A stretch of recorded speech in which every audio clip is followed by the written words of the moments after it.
Finally আমাৰ গলিটো পাই গ'লোঁ। গৈ আছোঁ এতিয়া। হাজবেণ্ডে ৰাতিপুৱা সোনকালে উঠি এইটো গলিত দৌৰ মাৰিম বুলি কয় দেই, এইটো গলিত দৌৰ মাৰিম বুলি কয়। আহিমেই মই, আজি উঠিমেই মই, কালি উঠিমেই, এনেকৈ কৰোঁতে কৰোঁতে এক সপ্তাহ পাৰ হৈ গ'ল। আৰু আজিও মই সোনকালে উঠিছোঁ, তাক কৈছোঁ উঠিবৰ কাৰণে।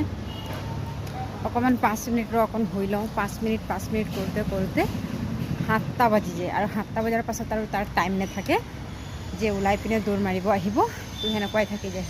মই কওঁ সোনকালে উঠি পিনে ইয়াত দৌৰ মাৰিবি বুলি, কাৰণ তাৰ পেট ওলাইছে গাইজ, হাজবেণ্ডৰ পেট ওলাইছে। খাবলৈ পাৰে কিন্তু দৌৰ মাৰিবৰ কাৰণে অলপো নোৱাৰে। আৰু যিহেতু তাৰ অকল বহি থকাই হয়, কাৰণ স্কুটিতে ডিউটি যায়, স্কুটিতে আহে, আৰু ঘৰতো চিধা মোবাইলটো লৈ পালেঙত। এই কেতিয়াবা আপোনালোকক ভিডিঅ' দেখাওঁ, অলপ চলপহে কেতিয়াবা কিটচেনত সোমাই পিনে